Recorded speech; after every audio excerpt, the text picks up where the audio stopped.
بسم اللہ الرحمن الرحیم ابو علیہ سینہ کی کتاب الاشارات و تنبیہات اور اس کا 7واں مرحلے کی آج ابتدا ہے اور اس کا موضوع ہے تجرید۔ تو پہلی فصل اس تجرید کے موضوع پر اور یہ جو مباحث اس 7ویں مرحلے میں یعنی 7ویں نمت میں آئے گی وہ ہیں کہ نفس ناطقہ مجرد، کہ نفس ناطقہ جو ہے انسان کی روح وہ کیا ہے؟ وہ مجرد ہے۔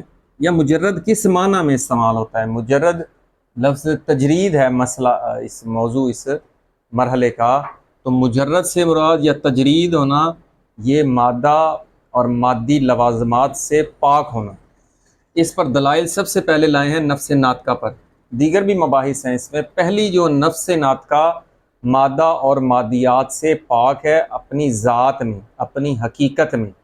اس پر بنیاد اور اس پر دلیل کیا لائے ہیں کہ انسان کے جو تعقلات ہیں، انسان جو تعقلات کرتا ہے وہ ثابت رہتے ہیں۔ کب ثابت رہتے ہیں؟ انسان کے مرنے کے بعد۔ مرنے سے مراد جب روح بدن سے جدا ہو جاتی ہے تو روح جو ہے ان تعقلات کو پائے ہوئے ہوتی ہے۔ یہ دلیل ہے اس پر کہ یہ جو روح ہے یہ مجرد ہے۔ جو علم ہوتا ہے وہ بھی مجرد ہوتا ہے، جس طرح ہم کہتے ہیں کہ روح کی غذا علم ہے، تو یہ تعقلات ہوتے ہیں، یہ کلی علم ہے، کلیات ہیں جو اس روح نفس ناطقہ کے پاس محفوظ رہتے ہیں اور اس کے پاس ثابت رہتا ہے۔ دوسرا موضوع کیا ہے کہ جواہر مجردہ جو عاقلہ ہیں اس میں یہ جو تعقلات ثابت ہیں ان کی کیفیت کیا ہے، یہ ہو گیا دوسرا موضوع کہ نفس ناطقہ جو اپنے پاس تعقلات محفوظ رکھتی ہے اور روح جو ہے بدن سے جدا ہونے کے بعد اس میں جو کیفیت کیسے ہوتی ہے کہ اس میں وہ جو تعقلات ہیں وہ ثابت رہتے ہیں۔ تیسرا یہ ہے کہ یہ جو واجب الوجود کا تعقل کرنا، واجب الوجود کا تمام موجودات کو تعقل کرنا کہ اللہ تعالیٰ تمام چیزوں کا علم رکھتا ہے۔ یہ اس طرح نہیں ہے کہ جیسے انسان میں صورتیں ہیں، یہ مادی صورتیں ہیں، یہ جو ہیں نفس کے پاس محفوظ ہوتی ہیں، اس طرح صورتوں کا محفوظ ہونا نہیں ہے، بلکہ موجود ہونا، روح کے پاس ان کا موجود ہونا ہے۔ یہ بیان کرنا ہے کہ واجب تعالیٰ جو تعقل کرتا ہے اور تمام کلیہ اور جزیہ امور کو، جزوی چیزیں بھی اس کے پاس کیسے محفوظ رہتے ہیں، یہ آگے مرحلے میں آئے گا۔ کسی حد تک ہم نے بدایت الحکمہ پہ اس پر بحث کی ہے، لیکن انشاءاللہ مزید بحث اس میں آئے گی۔ اور چوتھا نقطہ ہے کہ اللہ کا جو علم ہے وہ تمام نظام کل کا سبب اور علت ہے۔ یہ جو اللہ تعالیٰ کا علم ہے یہ تمام چیزوں کی علت ہے۔ آپ کہیں گے اللہ تعالیٰ کی ذات میں تو پھر کثرت آئے گی، جزیات کا علم، تو اللہ کا علم جو سب سے پہلے ممکنات کا علم ہے وہ مبدا قرار پاتا ہے، وہ مبدا ہے تمام موجودات کے لیے، وہ علت بنتا ہے۔ پھر اگلا موضوع ہے پانچواں کہ جو شر کی حقیقت کیا ہے، شر کا وقوع اس کائنات میں یعنی اس مادی عالم میں یہ شر کا تصور آتا ہے، یہ کیسے آتا ہے یہ بحث ہوگی۔ اور آخری جو ہے چھٹا نقطہ اس تجرید مرحلے میں کہ کائنات جو منبع خیر ہے سب کے پاس، اس کا جو علت اور اس کا مبدا ہے وہ کیا ہے؟ وہ اللہ تعالیٰ کی جو منبع خیر ہے، وہاں سے ان کو خیرات ملتی ہے، اس منبع خیر، اس سے مبدا سے ہر چیز کو اس عالم میں خیرات ملتی ہے، حتیٰ کہ وجود بھی ایک خیرات کی ایک قسم ہے۔ تو اس کے بعد ابتدا کرتے ہیں کہ مصنف کہہ رہا ہے کہ تأمل کیف ابتدا الوجود، ابتدا کا فاعل ہوگا یعنی واجب الوجود، کیسے اللہ تعالیٰ نے وجود کی ابتدا کی، وہ کیسے کی؟ من الاشرف، کہ سب سے پہلے اللہ تعالیٰ نے، ظاہر ہے اللہ تعالیٰ منبع خیر ہے، مطلق خیر ہے، تو اس سے پہلی جو چیز صادر ہوگی وہ کیا ہوگی؟ وہ عقل اول، یہ سب سے بہترین چیز، اشرف ترین چیز، اشرف سے اشرف۔ ایک قانون ہم نے کہا تھا ایک سے ایک صادر ہونا، لا یصدر عن اللہ، اللہ تعالیٰ صادر الا الواحد، واحد سے واحد صادر ہوتا ہے۔ دوسرا یہ منبع خیر ہے، اس سے سب سے اشرف ترین مخلوق عقل اول، جیسا کہ حدیث میں آیا کہ میں نے تجھ سے بہتر کوئی سی شے کو خلق نہیں کیا، جب عقل کو اللہ تعالیٰ نے خلق کیا، یہی کہا۔ تو اشرف سے اشرف، فل اشرف، پھر اس کی سے کم اشرف، وہ کیا ہے؟ عقل ثانی، پھر عقل ثالث، اسی طرح عقل دہم تک، عقل عاشر تک، حتی انتہا الی الحیولہ، یہاں تک کہ بعد جب عقل دہم تک پہنچی تو یہاں پر عقول کا سلسلہ، عقول متکافیہ اگر ایک نظریہ لیں، دوسرے میں یہ ہے کہ یہاں پر فلک الافلاق ہوگا، اس سے فلک ثوابت، یعنی ان کے عرض میں اسی طرح افلاق ہوں گے۔ اور افلاق کا عرض کیا تھا کہ افلاق جو ہیں، یہ جو فلک ہے اس کا جسم کی ابتدا یہاں ہوتی ہے، یہ جسم سے مشابہت رکھتا ہے، جرم لحاظ، اس سے جرم کہتے ہیں۔ تو یہ جو افلاق ہیں، یہ جرم اس کا کس سے بنا ہوتا ہے؟ مادہ اور صورت سے، اور اس کی حقیقت، اس کو کنٹرول کون کر رہا ہوتا ہے؟ اس کا نفس، افلاق کا نفس۔ تو پس ترتیب یہی ہے کہ واجب الوجود سے عقل اور تمام عقول سے پھر جزئی عقول، اگر آپ کہیں کہ اس کے بعد عالم ارواح کا مرتبہ آتا ہے، جو انسان کی نفوس ناطقہ ہیں، ارواح ناطقہ، ان کا مرتبہ ہے، تو اس کے بعد عالم مثال کا مرتبہ ہے، حتی ینتہی، آگے یہ بتا رہے ہیں، یہ یہاں تک حتی انتہا الی الحیولہ، عالم مثال سے پھر عالم اجسام۔ اب عالم اجسام جو ہے، یہ جسم کیا چیز ہے؟ آپ سے عرض کیا تھا کہ یہ حیولہ کیا کہلاتا ہے؟ یہ مادہ ہے، اس پر کیا آتی ہیں؟ صورتیں آتی ہیں۔ اب یہ حیولہ آخری مرتبہ ہے یا صورتیں؟ ظاہری ایسے لگتا ہے کہ حیولہ پر صورتیں آتی ہیں، پہلے حیولہ کو ہونا چاہیے، مادہ کیا ہونا چاہیے، پھر اس پر صورتیں، نہیں، اس کی ہم نے بھی ابتدا بتا دی تھی کہ جو مادہ ہے اس کی علت کیا ہے؟ یہ عقل عاشر جو اس کی علت ہے، لیکن صورت پہلے موجود ہوتی ہے، صورت سے مل کر پھر یہ بطور شرط یہ اس حیولہ پر آتی ہے، تو جسم بنتا ہے، یہ عالم اجسام۔ جب یہ جسم بنتا ہے تو اس جسم پہ یہ اس طرح ہے کہ یہ عالم اجسام، کہ اس پر صورتیں آتی ہیں، مثل یہ سمجھانے کے لیے، پر اس پر سب سے جو نچلا مرتبہ ہے وہ ہے جمادات کا مرتبہ، کیونکہ اس جسم پر جب یہ مادہ اور حیولہ سے جسم بنتا ہے تو اس جسم کے بعد کیا چیز آتی ہے؟ صورت عنصریہ آتی ہے اس پر، یعنی عناصر موجودات، عناصر جمادات، آگ، پانی، مٹی، ہوا، یہ جمادات کی قسم میں سے ہے۔ اس سے اوپر پھر اگلی صورت معادن کی ہے، پھر اس پر اگلی صورت جو آتی ہے وہ نبات کی ہے، نباتات، اس سے اگلی صورت حیوانات کی آتی ہے، اور اس کے بعد انسان یعنی نفس ناطقہ جو ان سے رابطہ کرتی ہے، تو یہ نچلا مرتبہ ہے۔ تو سب سے پہلے جماد، معدن، یہ، پھر نفس ناطقہ۔ تو انسان جب پیدا ہوتا ہے تو اس میں سب سے پہلے وہ جس سپرم سے اس کو نباتاتی مرحلہ آتا ہے، اس میں گروتھ ہوتی ہے، پھر حیوانی، تو وہ عروج کا مرتبہ ہے، وہ بھی ہم عرض کرتے ہیں۔ سما، یہ تو ہو گیا کہ یہ مرتبہ پہنچتا پہنچتا یہاں حیولہ تک پہنچ جاتا ہے۔ حیولہ جو ہے، یہ حیولہ ہے، یہ آخری مرتبہ ہے۔ صورتیں پہلے موجود ہوتی ہیں، وہ کی صورت آپ سے عرض کیا تھا، صورت پہلے ہوتی ہے پھر وہ حیولہ پر آتی ہے، صورت پہلے موجود ہوتی ہے، اس کا اپنا ایک ظرف ہے، اور وہ نفس ناطقہ یہاں پر ہوتی ہیں، عالم مثال میں، عالم اجسام میں، یہ اس کا الگ بحث ہے۔ سما آدھا، پھر یہ عود کرتی ہیں، پلٹتی ہیں واپس، جیسے انا للہ و انا الیہ راجعون، یرجع کل امرو، ہر امر جو ہے اس کی بازگشت کیا ہوتی ہے؟ اس کے مبدا کی طرف ہوتی ہے۔ ثم آدھا من الاخص سے الی الاشرف، پھر وہ عود کرتا ہے اخص، یہ نچلا اخص مرتبے سے کس مرتبے کی طرف؟ الی الاشرف، جو اپنے بلند مرتبے کی طرف، فل اشرف، پس پھر اس سے اشرف، حتی بلغا، یہاں تک کہ پہنچ جاتا ہے کس پر؟ النفس الناطقہ والعقل المستفاد، یہ ہوتا ہوتا یہ نفس ناطقہ تک یا عقل مستفاد یہاں تک پہنچ جاتا ہے۔ یہاں سے نچلے مراحل اس عالم سے ارواح آتی ہیں اس جسمی عالم میں، پھر وہ عود کرتی ہیں، اس طرح یہاں سے آتی ہیں اس عالم اجسام میں، پھر یہاں سے عود کرتی ہیں، تو یہ ایک دائرہ مکمل ہو جاتا ہے عروج اور صعود کا، صعود نیچے آنا، عروج اوپر جانا، یہاں تک ہوگی یہ بات۔ یہ مراتب کا خاص خیال رکھنا ہے، خصوصاً یہ والا، کیونکہ جو انسان ہے جب اس مادی عالم میں آتا ہے تو اس کا مرتبہ یہاں سے شروع ہوتا ہے، جماد، معادن، نبات، حیوان، پھر اس میں نفس ناطقہ آتی ہے۔ جب اس میں نفس ناطقہ آ جاتی ہے تو پھر انسان نے صعود کرنا ہے۔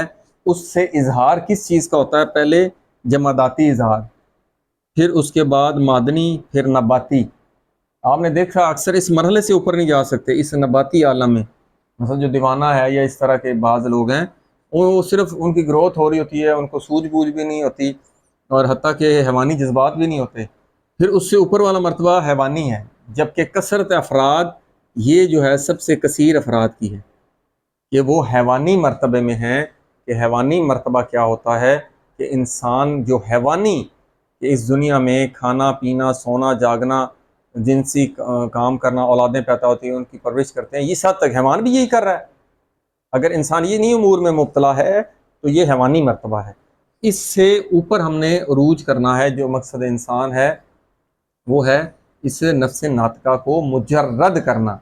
اور یہ تجرید کب ہوتی ہے؟ کہتے ہیں کہ یہ موت کے وقت یہ نفس ناطقہ اس مادے سے جدا ہو جاتا ہے۔ لیکن بہت سارے اس طرح کی مثالیں ہیں اور عقلی قوانین ہیں جس سے ثابت ہے کہ انسان اختیار سے بھی اپنے اس نفس ناطقہ کو اس بدن سے جدا کر سکتا ہے، لیکن یہ خواص کے لیے ہے، بہت قلیل افراد کے لیے ہے۔ اب اگلی بحث یہاں پر یہ تو ہو گیا کہ یہ واجب الوجود سے نچلا مرتبہ، پھر نچلے مرتبے سے یہاں تک صعود، باقی عقول کا مرتبہ اپنا الگ بحث ہے۔ ولما کانت النفس الناطقہ، تو یہ جو نفس ناطقہ ہے انسان کی حقیقت، التی ہی موضوع، یہ انسان کا جو نفس ناطقہ ہے یہ ہے موضوع قرار پاتا ہے۔ موضوع کیا ہوتا ہے؟ جیسے یہ بلیک بورڈ موضوع ہے، کس چیز کے لیے؟ موضوع لکھنے کے لیے۔ موضوع وہ ظرف ہے جس پر وہ چیز آتی ہے۔ تو نفس ناطقہ التی ہے موضوع ما خاص، ایک خاص موضوع ہے، کس کے لیے؟ للصور، صورتوں کے لیے، جو صورتیں اس نفس ناطقہ پر آتی ہیں، یعنی معقولات۔ صورتوں سے مراد یہ نہیں کہ جسمی صورتیں ہیں، اسی لیے آگے وضاحت کر رہے ہیں۔ تو یہ نفس ناطقہ موضوع قرار پاتا ہے صورتوں کے لیے، کون سی؟ للصور المعقولہ، جو انسان تعقل کرتا ہے۔ آگے کیا ہے؟ ایک اور صفت بتا رہے ہیں، غیر منطبعۃ ہونا چاہیے۔ یہ جو صورتیں اس نفس ناطقہ کے پاس آتی ہیں یہ منطبعہ نہیں ہوتی، کہ جیسے چھاپا لگ جاتا ہے، جیسے ہم نے بلیک بورڈ پہ یہ لکھ دیا، اس طرح اس پہ لکھنا نہیں ہے مادی، یعنی مادی نہیں ہے جسم کے ساتھ۔ جسم جیسے خوراک کھاتا ہے ہمارے جسم کو لگ جاتی ہے، جسے وہ اس میں منطبعہ، لیکن یہ منطبعہ نہیں ہوتی معقولات نفس ناطقہ میں، کہ جیسے غیر منطبعۃ فی الجسم، کہ جسم میں منطبعہ نہیں ہوتی۔ تقوم بہی، کہ اس کے ذریعے سے وہ قوام پائیں، اس کو معقولات آئیں اور نفس ناطقہ کو قوام بخشیں۔ بل انما ہیا، بلکہ یہ کیا ہے؟ ذات و، یہ جو نفس ناطقہ ہے یہ کیا ہے؟ ذات و آلۃ بالجسم، یہ ایک ایسی ذات ہے کہ جسم اس کے لیے کیا ہے؟ ایک آلہ ہے۔ آلہ سے مراد اس عالم میں نفس ناطقہ خود ایک بسیط، ایک ذاتی وجود رکھنے والی شے ہے، لیکن جب اس عالم میں اس کا رابطہ بدن سے ہوتا ہے تو بدن آلے کے طور پر کام کرتا ہے، اور نفس ناطقہ اپنے افعال کو، امور کو اس بدن کے ذریعے، آلے کے ذریعے انجام دیتا ہے۔ لیکن اس میں کچھ معقولات ایسے ہیں جس میں پھر بھی وہ بدن کا محتاج نہیں ہوتا۔ یہاں تک ہو گیا کہ بدن، یہ جو جسم ہے یہ کیا ہے؟ یہ آلہ ہے اس نفس ناطقہ کے لیے۔ اسی لیے تو جب تک نفس ناطقہ بدن کے ساتھ برقرار رہتی ہے تو انسان کے افعال ظاہر ہوتے ہیں، وگرنہ جب موت آتی ہے، نفس ناطقہ جدا ہوتا ہے تو افعال بھی ختم، آلہ بیکار۔ جیسے حدیث میں آیا ہے کہ روح اور بدن کی مثال ایک ڈبیا کی طرح ہے، کہ ڈبی سے جب اس جوہر کو نکال لیا جاتا ہے ڈبی کو پھینک دیا جاتا ہے۔ اب یہ جو متن ہے تھوڑا اہم ہے۔ فاستحالۃ الجسم ان، جسم کا جدا ہو جانا۔ اب یہ استحالہ ایک اصطلاح بھی ہے فقہ میں، کہ جیسے کتا نمک کی کان میں گرتا ہے تو وہ استحالہ ہو جاتا ہے، یعنی نمک ہی بن جاتا ہے۔ ایک استحالہ ہوتا ہے محال ہونا، ایک استحالہ ہوتا ہے بدلنا، جسم کا بدلنا یا جدا ہو جانا۔ کس سے؟ ان یکونا آلتن، کہ یہ جسم جو ہے آلہ ہے، لہا، اس نفس کے لیے۔ یہ ہم پہلے بیان کر چکے ہیں، جسم اس نفس ناطقہ کے لیے آلہ ہے کیونکہ اس کے ذریعے سے وہ اپنا اظہار کرتا ہے۔ دوسری صفت کیا ہے؟ حافظن، اور یہ جو جسم ہے حفاظت کرنے والا ہے معہا، اس نفس کے ساتھ۔